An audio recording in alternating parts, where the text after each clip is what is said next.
Welcome to the Pathbreakers, the podcast that brings you inspiring stories of leadership, resilience, and social change. Today, we have a remarkable guest, a trailblazer in diplomacy, in LGBTQI plus advocacy, and also in finance globally. She is the U.S. Ambassador and former Executive Director of the Asian Development Bank, and she made history as being the first openly lesbian U.S. Ambassador, and breaking barriers in both finance and LGBTQI plus representation globally.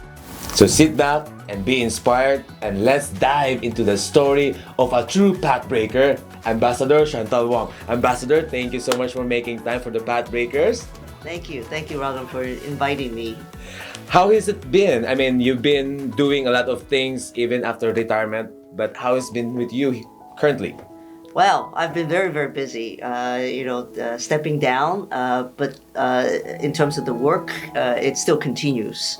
And so I've been able to keep going, basically. The thing about the challenges don't go away. Particularly when you talked about the LGBTQ representation or the issues around LGBTQ don't go away. The issues that around the whole diplomacy, climate change, all of that actually became even more a bigger issue because of what's happening, what the United States is doing. And I try to figure out what my role would be in the space that I've been occupying during the time I was at the ADB. And what can be done in this chaotic world we are in currently. Exactly. And I'm really amazed knowing how many advocacies you have been involved and engaged with. And for someone in certain position, having so many advocacies, like personal advocacy, is really something really remarkable, because you're always busy doing a lot of things, especially as ambassador and when you were still the executive director of Asian Development Bank.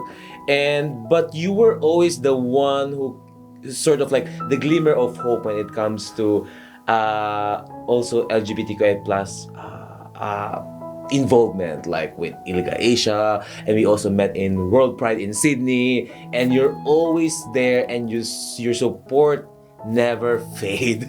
And it's really amazing, because Ambassador Chantale Wong is one of those advocates. When you see her on the street, you would not be intimidated to approach her. You know her background, you know what she does, and she always give that aura of friendliness and compassion and calmness. And I think that's a good thing, a good character of leadership.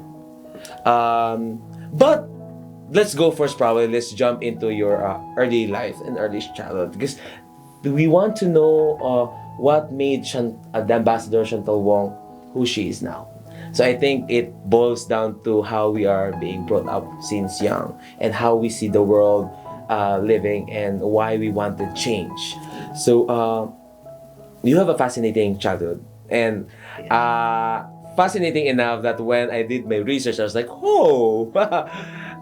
So apparently you were smuggled out of China, and at 6 years old, and raised in different parts of Asia before settling in the US. How did those experiences sort of like mold you on how you see the world and how you see your life forward? Because it could be really challenging to be in that situation. Yeah, well, so thank you for that question. Actually, I've spent a lot of time actually thinking about that, because part of it is the challenges, that the circumstances in which I left and I was smuggled out of China. It was at the time of the Great Famine. In history, you can actually take a look at searching around this. The greatest famine in human history of China between 1959 to 1961. It actually estimates of 15 to 55 million people died of starvation. And it's a man-made. And we know that policies do matter. This was a policy that drove the starvation, the famine in that country, and it was because of the sacrifice that my parents made for me to leave on the bottom of a boat with my grandmother in 1960, and we came into Hong Kong smuggled, as you said. They didn't come with you, your parents? No, my parents never left. Oh. I was separated from them for about 21 years. I didn't go back to China until I was 27. And so during that period, my grandmother raised me, my aunt and uncle raised me. And so that really has a huge impact on my life because I recognize the people that I now am asked to serve, to help, to advocate, as you mentioned. Those are the people that those people have the same history that I do as a 6-year-old.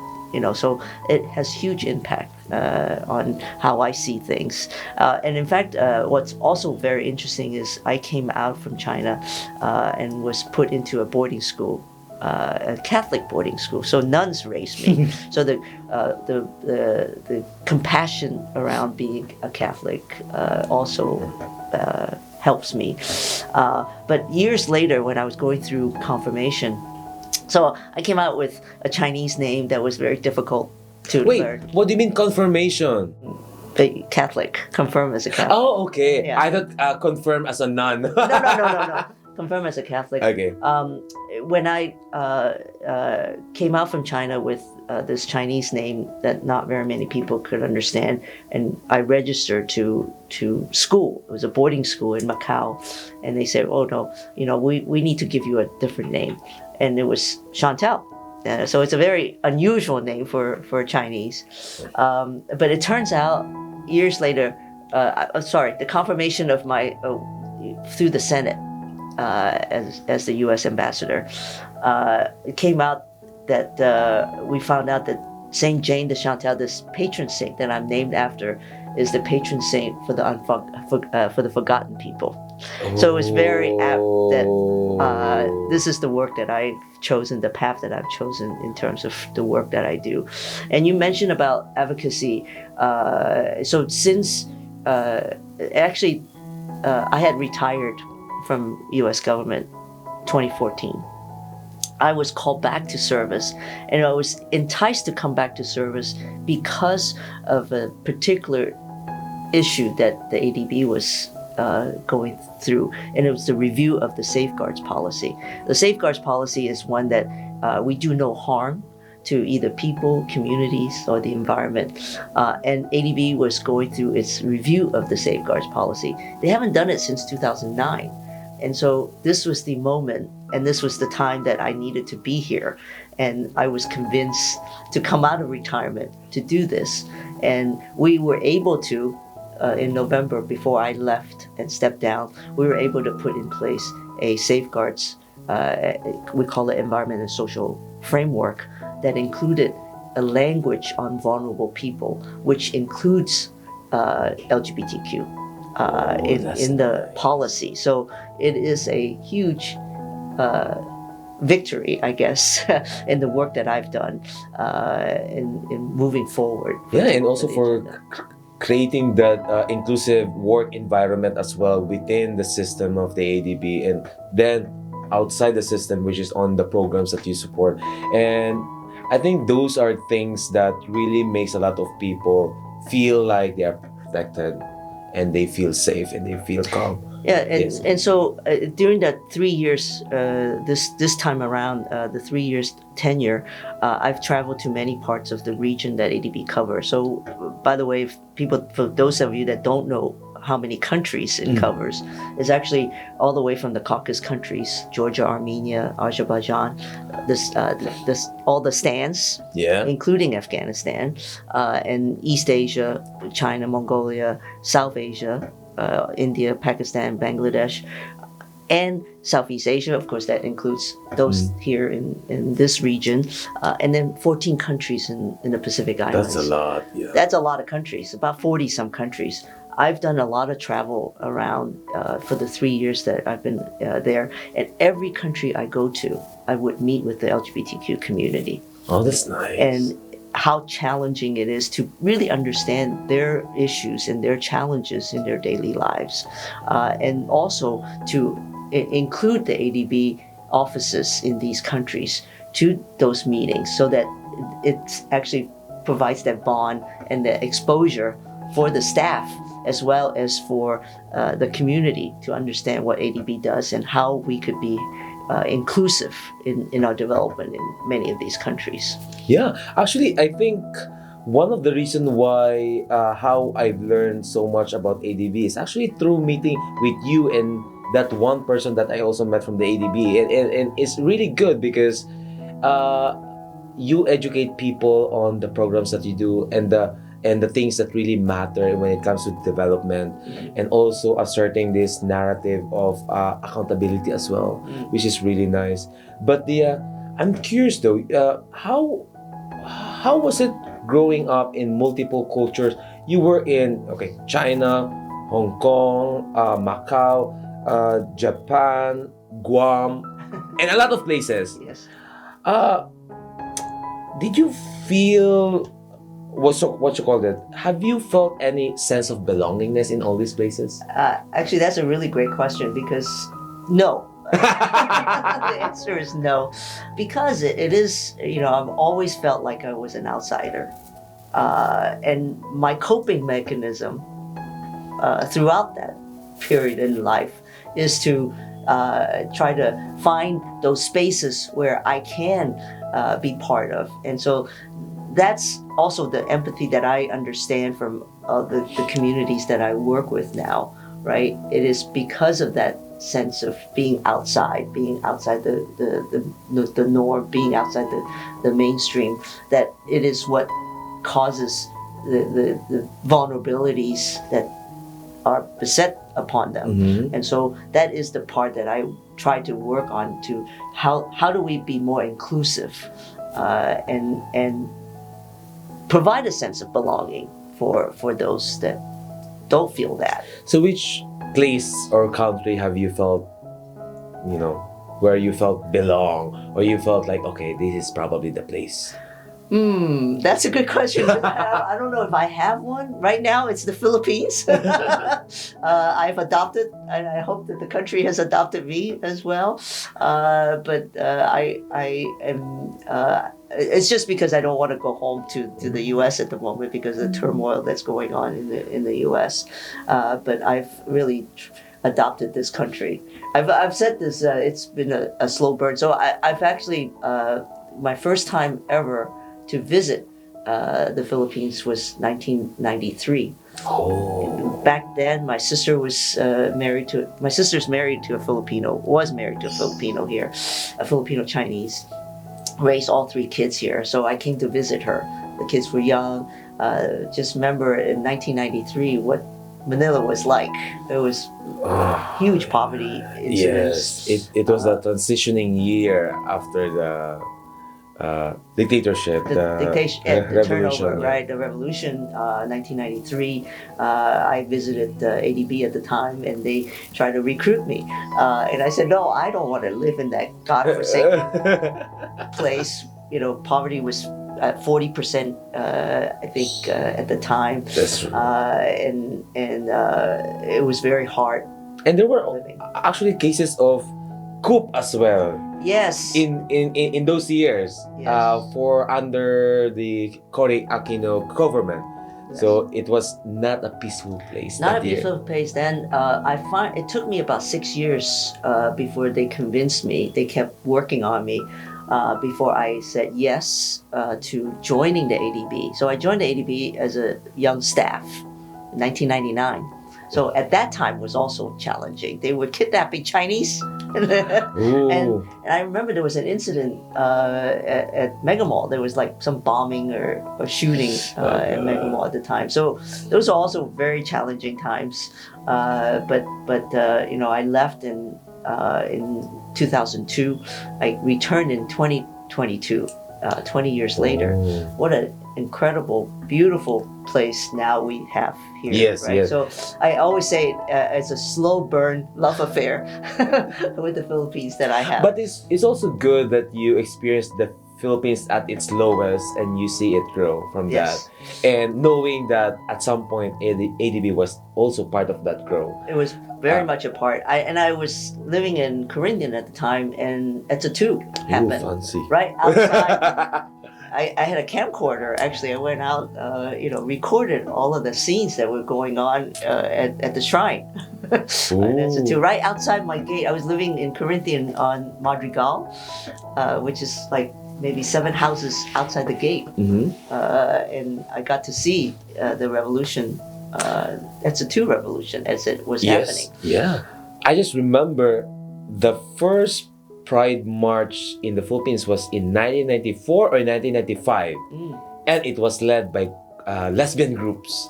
So they were the one who organized the first march for the LGBT community here in the Philippines. Wow. In the midst of that chaos in the Philippines by 1994 and 1993, and that's nice. I mean, I miss those days where I'm not so sure if I'm going to say this. Okay. No, okay. So I miss those days when the lesbian community really takes spaces.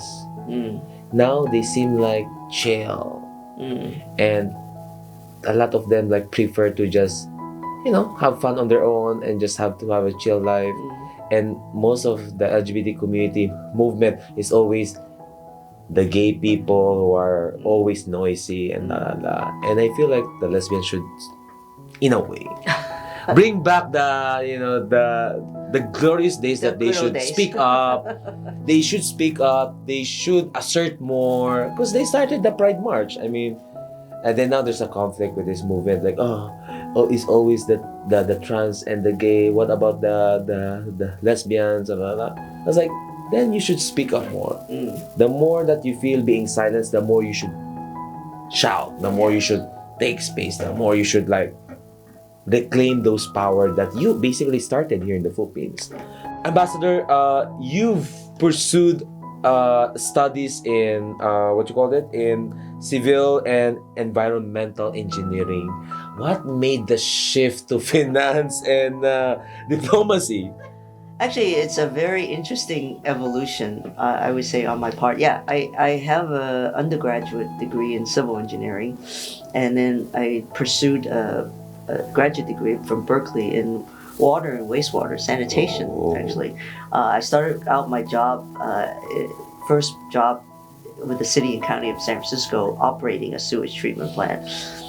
It became obvious to me that while you're operating it, on the ground, operating a treatment plant, those people that are in the office designing it certainly didn't have any experience doing that, because they would make you go and measure these meters up in the air every hour on the hour. It looked great on the piece of paper, but doesn't really matter on the ground. So I went in to do design work, and of course you can do a really good design work if the community doesn't want it, if the funding is not there. So I kind of followed that path of where is the bottleneck in terms of how it become where you have to operate this treatment plant. And it turned out that as I followed this trail, it became obvious that it was Washington, D.C. that was creating a lot of these either regulations or legal laws or funding. I need to go fix this problem in Washington. So that's how I ended up in Washington. Now I knew I couldn't go there directly with as a sewage engineer. So I went to the Kennedy School of Government and got a degree in public administration, and then I ended up in Washington.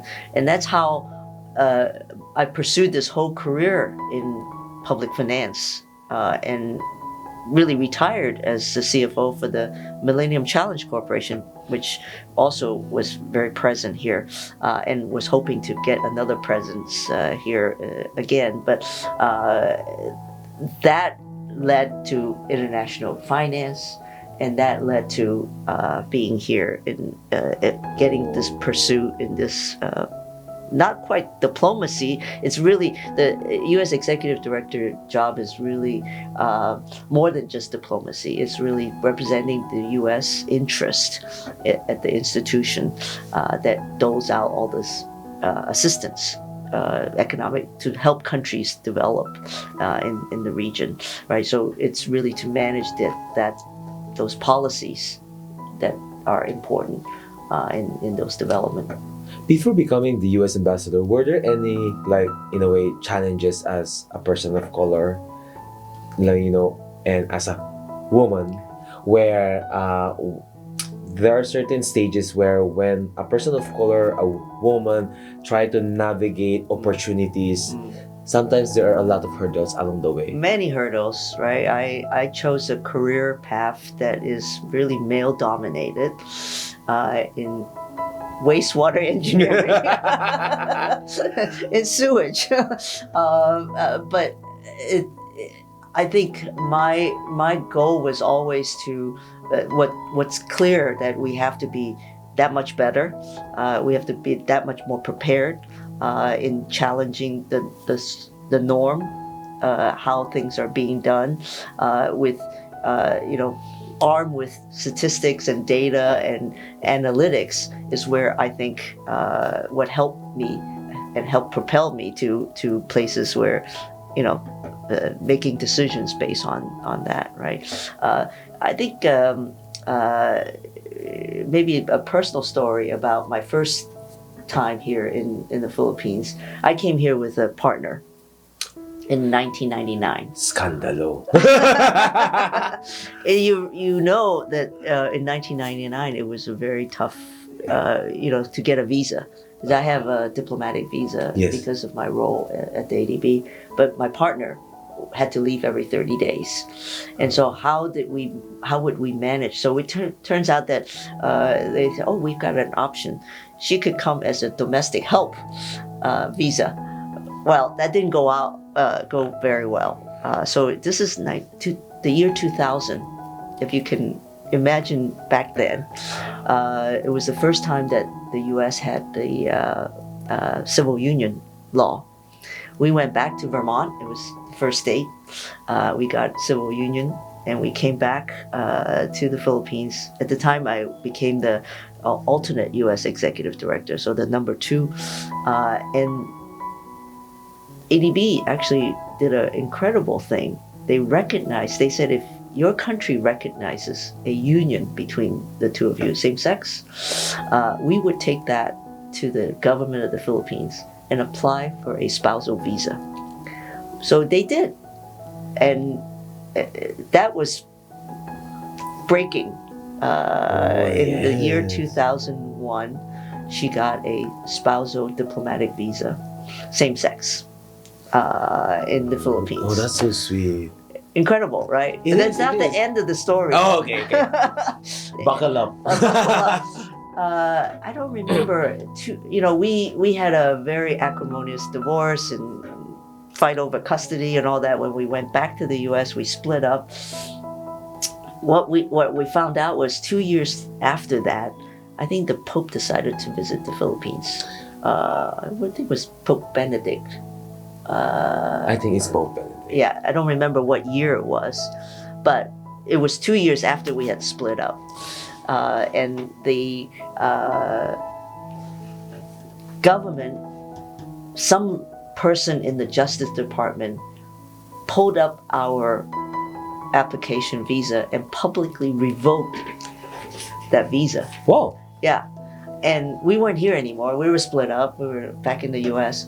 But they needed to show that this is an action the Philippine government does not approve of this, right? And I didn't know about this until a friend of mine at the time, bless her heart, her soul, Toots Opley, sent me the article saying, hey, this is what happened to you, to you guys. So years later, I was privileged to be part of a delegation that Senator Markey came to visit as a congressional delegation to the Philippines. This is 2 years ago, and we met with Secretary Malalo, and the senator asked me, "Is there something you want to ask the secretary?" I said, "Yes. What does a person recognized by same-sex marriage in their country now have to do to get a spousal visa?" And apparently, the law has changed. It's now available. Allowed again. Allowed again. So that's the whole story of being the early adopter, I guess. It's a roller coaster ride, and I'm pretty sure that it was not a good feeling to be offered like to be a housemaid visa. No, that didn't work very well within yes, that's true. relationship. I'm curious. When did you found out that you were a member of the LGBTQI+ community? So I think for me it was an experience that I in high school. I think I fell in love with a woman, and that kind of woke up the challenges. Of course, this is like I would say high school was 1970s, and in those days it was very tough being out. Nobody was out, right? So and a lot of suppression about my own feelings, about my own who I am. So I went through a whole period of that before I actually was comfortable enough to be out. So you are the first openly lesbian U.S. ambassador, and how does it feel to be in that kind of position and at the same time being the executive director of Asian Development Bank? Yeah, so it's very interesting. First of all, it's actually not only the first lesbian U.S. ambassador in history, but also the first out person of color ambassador. So prior to my confirmation as a U.S. ambassador, there were 24 gay white men that were ambassadors, and so it is historic. And I remember one of the communities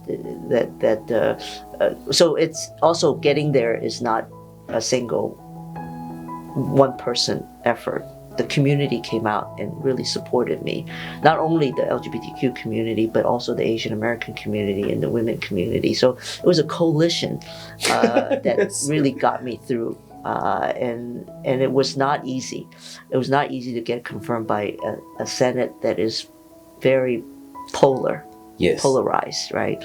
And so it took a bit, but in the end, I got 67 votes to 13. 66 to 13, I think. A few abstained. But it was because of the community that came out to support me. And I remember that because they're putting their hopes and dreams in terms of the help that they need in the role that I stepped into for the community. So I think about And what that. you represent when you take that position. Yes. Yeah. The ADB is at the forefront of development finance in Asia and the Pacific. What were your proudest achievement during your time? I think you mentioned certain achievement with the safeguard thing. Yes. But probably more than that or beyond that, what are the other proudest moment that you had being part of the ADB? Yeah, so this time around, so this is not my first time to the ADB. I was here in 1999 to 2002, and I probably didn't achieve much back then because I was very new. I didn't know what I was doing. But this time around, I had very specific things. One of the biggest achievements was what I call, for the community specifically, what I call below the line and above the line. Below the line is to do no harm, using a risk-based approach, that we do no harm in the assistance and the economic development work that we do in countries. We do no harm to the LGBTQ community. And so we have to do a risk assessment with the community, do meaningful consultation with the community, And then if there are risks, we have to figure out how to mitigate it, particularly around education, health, and social protection, how this particular loan would impact. So making sure education resources are also avail to the community, right? Because we know that in the community with stigma and discrimination, many youth in the LGBTQ community don't have the access to education. So we want to make sure that if we're building a school or building a health clinic, that we have space for the community. A lot of it is, as you mentioned earlier, is transgender, right? Because you want to, those that are transitioning, there are accessibilities to whether it's health related, specifically health related issues, that they have access to it. So the project will make sure that they have those kind of accessibility. How cooperative are the government partners on the ground? It's interesting you ask that because some countries are actually asking for it, and other countries are like, we have criminal laws against homosexuality. Do not come. We don't want you. You are not welcome on this front. So we find space where the countries are actually asking. So we were in Kathmandu, for example. The government of Nepal, a lot of it is around data, lack of data. They don't understand the community. There's probably, people see the community, but they don't know what the numbers are. And so one of the things they're asking the ADB to do is help them with their census, collecting data around Soji, where the communities are, how many, what sectors they're in, what the challenges they have. This is all, if you are not part of the census data, you're not able to be part of the understanding of how do you do analysis around the community, what the economic challenges are. So in Bangladesh, we're doing a health clinic. So these are governments that are actually asking ADB for help in this front. And of course, we understand a lot more around the criminalization aspects. Many of them are decriminalizing. Singapore being the latest. Of course, many other countries are decriminalizing, right? India in 2018. Of course, we didn't get the same-sex equality in India, but that's still pending. But we also recognize that in many countries in this region, it's vestiges of colonial past. Yes. It's penal codes that are cut and paste into penal codes in the countries, and so that and religion plays a little bit into that. In some countries, a lot into that.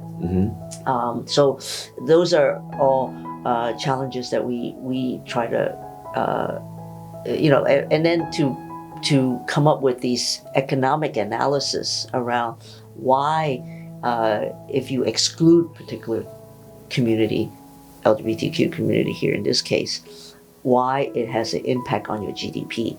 So working with these governments and helping them understanding, but also helping them with gathering the data. Yeah. So some countries are welcoming, particularly in South Asia, because this LGBTQ community, the third gender, they've always had space in history, in culture. It's really like I said, the colonial. It is actually, yeah. So a lot of countries in the Pacific, some activists are working on how do we both decolonize and decriminalize. Oh, there's a lot of efforts, and I think there are a lot of developments as well. Yes. So, going back because of your experience of the idea of finding where you belong, the belongingness, and that's one of your driving force probably in making other people feel that they somehow belong when they're with you. Yes, exactly. But you mentioned photography, and that is really exciting because I've seen some of your photos.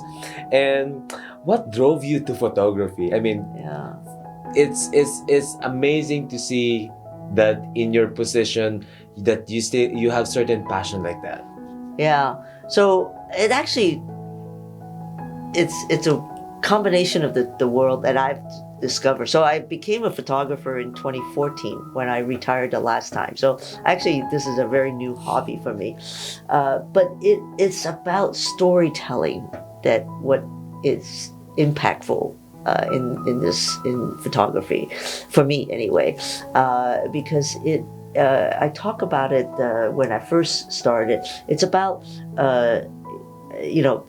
visual imagery helps bridge gaps that people don't normally do. When you read about it, it's very different than when you actually see it, right, visually. So bridging cultural gaps, the imagery that I try to bring, because the travels that I do, I not only is it beautiful places that I go to, but also the beautiful people, and bringing those images, making them available for people to worlds that are so different, so far away.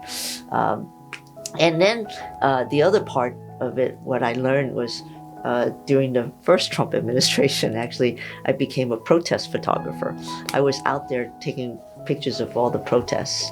And so also shining a light on critical issues is what visual imagery also helps to provide. Mm-hmm. And so it took a lot. It took a lot of being out there. I do remember when I first started doing it, being up at 5 o'clock in the morning to catch the sunrise, the sunset, being out there in Washington at the time, freezing cold. I'm out there. It takes a lot. My photography has actually changed over the years, and it actually was onset of COVID that led me to do more portrait photography. Mm-hmm. And portraiture for me is now where it's not just a photo of a person. It takes a time to get to know the person. We have conversations, and then you capture really the inner, learning to capture the inner person, the soul of that person. That's the key of being a good photographer, a good portrait photographer. And I've started to learn to do a lot of that. Would it be what do you call it?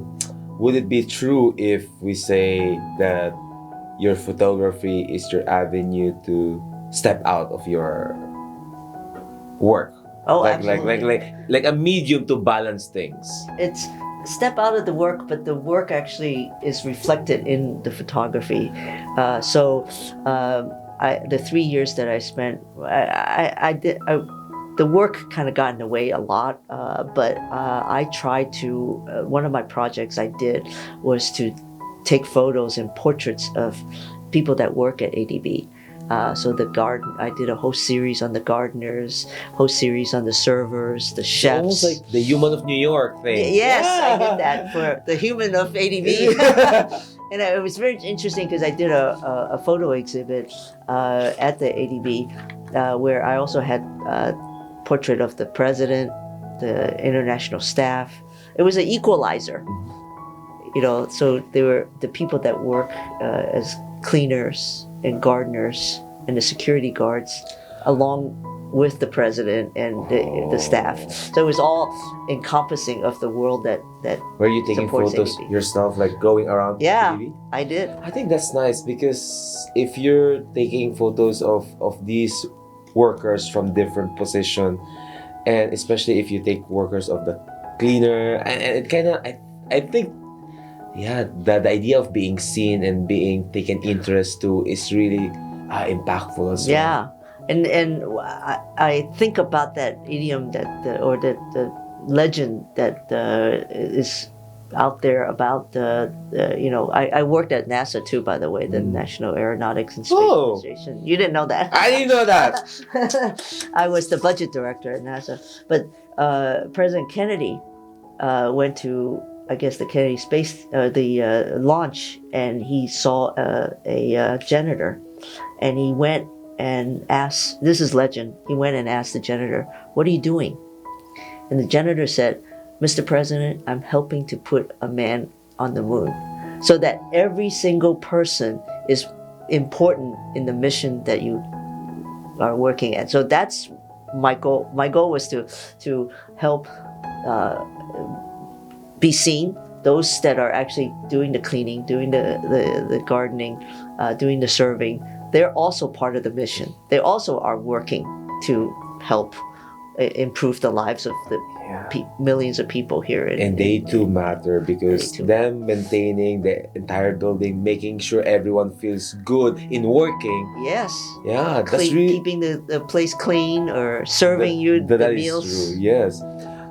I'm curious, if you're going to take a photo of something about your life's journey, what would it look like?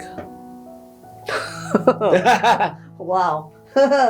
I don't know. I mean, it's I've had at least 7 careers, different careers. I think it would be very tough to find one particular image. I'm mostly behind the scene in capturing other people's stories. But this time it's your story. It's your portrait. So this is a project that I've been working on, and I will start working on it. When I was ambassador, the 3 years at the ADB, I invite people over for dinner, and I had a photo studio in my house in Valley Verde, and they would, after dinner, their captive audience, I would take their portraits, and I will be working on a photo book on those who came to dinner with the ambassador. Oh, that's exciting! a coffee table book. Oh, that's nice. Will I be there? Just kidding. You didn't come to my house for dinner yet. Oh yeah. So we'll have to make that. Yeah. In the future. When I get a place. You founded CAPAL, which is Conference on Asian Pacific American Leadership, to help Asian Americans enter public service. Yes. Why? Well, when I first got to Washington, back in the late 80s, there weren't very many Asian Americans in halls of power, in careers that mattered, that allocate resources for the community. And I felt that we needed to change that. We needed to have more Asian Americans in these conversations at the table when decisions are being made that affect the community. Yes. And so we wanted to provide, because for at least in Asian American communities, parents say, get a job, be a doctor, be an engineer, never thinking about being a public servant. And so we wanted to build up that cadre, a pipeline of Asian Americans. And 35 years later, by the way, CAPAL has been in existence for 35 years. We've have people that are in halls of power now, in members of Congress, in legislators, in law. The judge that put a stop to the firing of USAID, or the stopping of the work for USAID, was a CAPAL alumni. And so very proud of the group, of people. I call them mini-me's out Your there. babies. My babies. And it's nice that you sort of like created a platform where it opens opportunities for people like your mini-me's to be able to access that pathway to leadership position or certain positions in public office. Because I think here in the Philippines, for some reason, I don't know why, a lot of people with good heart and with good ability to lead, there's always a notion like, oh, I don't want to run for mayor, vice mayor, councilor, or Congress. I don't think I deserve it. While people who doesn't have the credibility and the experience are more confident to take spaces in public service. So, is that something that we could hound, like, or we could, what you call it, mold or improve for people to feel like there's no shame in taking power? Yes, there's no shame in taking power. The only challenge these days, and I just got an email from the Kapal folks, is that with the assault that the Trump administration has now on federal service, it's a big challenge. It is. I've seen so many news and videos about people crying, federal workers. Yes. So it's a huge, the environment it is now is very toxic.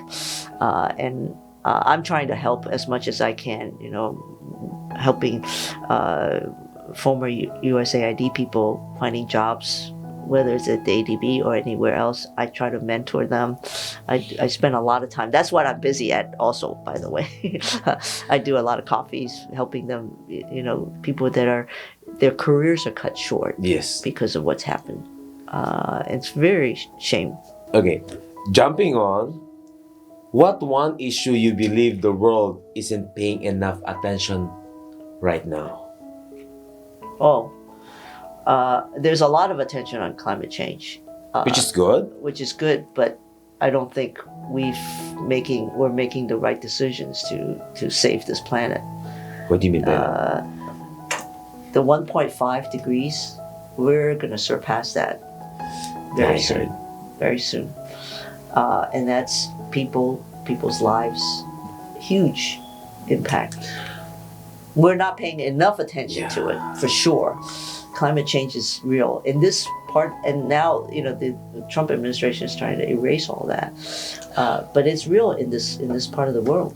This is exciting. Now I remember something in relation with the idea the statement that I shared a while ago. If the climate agenda or the renewable energy agenda is really pro-poor, because one of my studies that shows that there's a global effort from mostly the global north or the west, convincing to the point of guilt-tripping developing countries to adhere and submit to the climate agenda. But these countries has already exhausted all their national resources. That's why they become rich, while the developing has not even touched 20% of what their country is capable of. Do you think it is fair for the development world to just stop? No, it's not. It's not fair. It's not fair, and the biggest pollution is coming from the developed countries, right? So, so there's the effort on loss and damage fund right now, particularly the Pacific Island countries. At 1.5 even, many countries are going under. There are going to be no more. Yeah. And so how do you, and they certainly have not been contributing to any pollution, greenhouse gas. So how do you compensate that? I mean, their culture, their whole countries are going to disappear. That's true. Yeah, it's not fair. But we are still not facing that reality. That's true as well. But anyway, I just thought of that in random. I agree. What's next for Chantale Wong? What's next? Yeah. So I've joined 3 nonprofit boards. Maybe at some point I need some money to live. But in the meantime, I've joined 2 LGBTQ boards. One is I mentioned about the need for data. One is the COPA board. They've just approved me to be on the board. That's really to help with data around the whole LGBTQ community issues around that. We could probably connect this to the research that I'm doing with the political participation. Yeah, exactly. And then the other is the Outright International Board. They still have to approve me, so it's not quite. Fingers crossed. Fingers crossed. I heard they were affected as well with the USAID yes. shutdown. Yeah. Yes, and then the most work I'm doing is with the Apple the App Foundation, and a lot of it is, Apple is a big proponent of giving back to the Philippines. Yes. Because he is a product of this country, and it so happens to align with what I'm interested in as well. And so we're working on a whole bunch of projects. A lot of it is focused on upskilling Filipinos, Filipino workers, the workforce, to take on the onset of the new technologies that are coming, the e-vehicles, electric vehicles, or the charging stations, or semiconductor industry, hoping to attract more of that, the assembly, testing, and packaging. Is this more like generating more jobs for the Philippines? Exactly. Generating more jobs. We need to generate more jobs. It's enough we're exporting people out, right? That's good. It brings back remittances, but it's not enough. And then the helping the country shift, because AI is going to decimate the back office sector. And so how do we make sure that the country is going to be ready, and the workforce, the people, are going to be ready for the next onslaught of investment. We want to also attract investments here, and so with a good workforce, the energy that you talked about, we definitely need cheaper energy. Yes. And all of the different sectors around. The 10 mega projects is going to help. The new Manila airport, the metro, all of that will help with bringing more investments into this country. That's what's needed, and working with the conglomerates, because this is the Philippines. So basically, the main goal of this project with that foundation is uplifting every Filipino lives. Yes. When you hear the word Pathbreakers, what thoughts that comes into your mind? Well, Pathbreakers means you break the path and you lead the way, right? And so always providing that first the first person there, or breaking barriers. How do you connect it to your life story since you were young? Smuggled out, moved to a lot of places, and probably at some point you were boxed into becoming just something. Then you eventually found your way out of that box. It's always about, I think we talked a little bit about that, about being the outsider, and the outsider trying to get in rather than insider trying to get out. And that's been my path, right? My chosen path. Yeah, and you succeeded in those paths. And now I think, especially in the LGBTQI plus community, you are in a way one of those, I'm not so sure if I could say beloved, but at some point, a lot of organizations around the world truly likes your presence and your support that you bring to the community. And then at the same time, not just the LGBTQI plus community, but the development or the improvement that you have brought under your leadership with the in Asian Development Bank, and now you are exploring new different paths with your 3 nonprofits.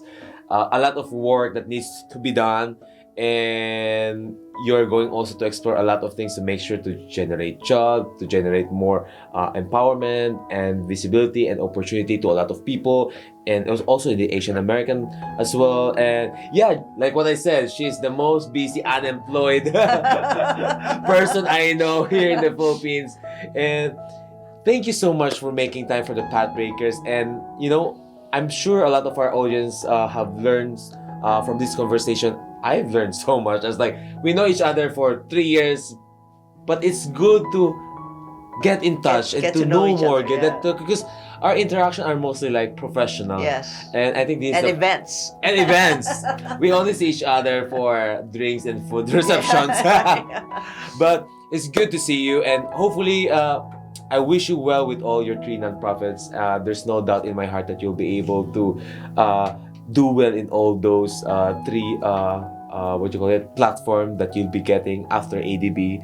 And yes, thank you so much. Thank you. Thank you for having me, and it's been great. And really, I've learned a lot too. I've learned a lot about what it takes, the questions you asked me. So it took a lot of thinking around how things came together. A lot of times it's really one step in front of one foot in front of the other, right? It's never thinking about the long term. I've not been really had generous enough time to do that. It's really one foot in front of the other and surviving.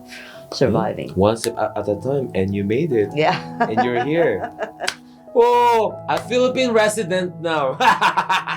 Thank you for allowing me to be a part resident here, at least. And thank you for opening up here for the Pathbreakers. And it really makes my heart so happy that to know your story. Like the woman in that position, the story behind her has so much to give and so much to show, and that led you to who you are now, a true Pathbreaker. Thank you. Thank you. This has been the Pathbreakers. Until next time, keep breaking barriers, keep leading change, and see you on the next episode. I am your host, Radha Musawa, and this is the Pathbreaker.